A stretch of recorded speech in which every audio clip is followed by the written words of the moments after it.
সৌম্য দোকান নূরে জান্নাত মসজিদ। এই মসজিদটা আমি ছোটোবেলা থেকে দেখতেছি। আর এই মসজিদও প্রতি সপ্তাহে মাসে নেশাব বা সিল্লার সাথীরা আয় দূর দূরান্ত থেকে, কিন্তু আসা তো ঠিক আছে, কিন্তু ভিতরের পরিস্থিতি তেমন সচ্ছল না। সিল্লার সাথীরা যারা আয় এখানে এইভাবে থাকতে হয়।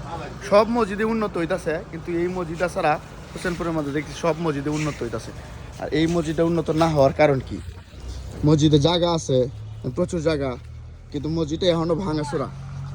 তো আপনারা হোসেনপুর উপজেলা প্রশাসন বা যারা মানবিক কাজ করেন, প্রবাসী ভাই আছেন, সবাই মসজিদের প্রতি নজর দিবেন।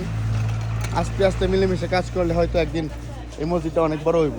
কারণ আমি যাইতে আইতে যতদিন দেখি যে সিল্লার সাথী নেশাবের সাথীরা সবাই এনে পাওয়া যায়, প্রতিদিনে পাওয়া যায়।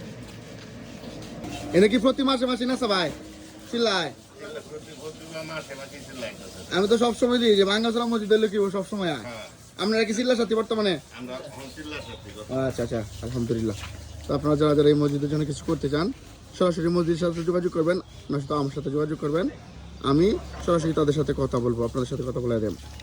আসসালামু আলাইকুম। এই সম্বন্ধ বাজারের এটা।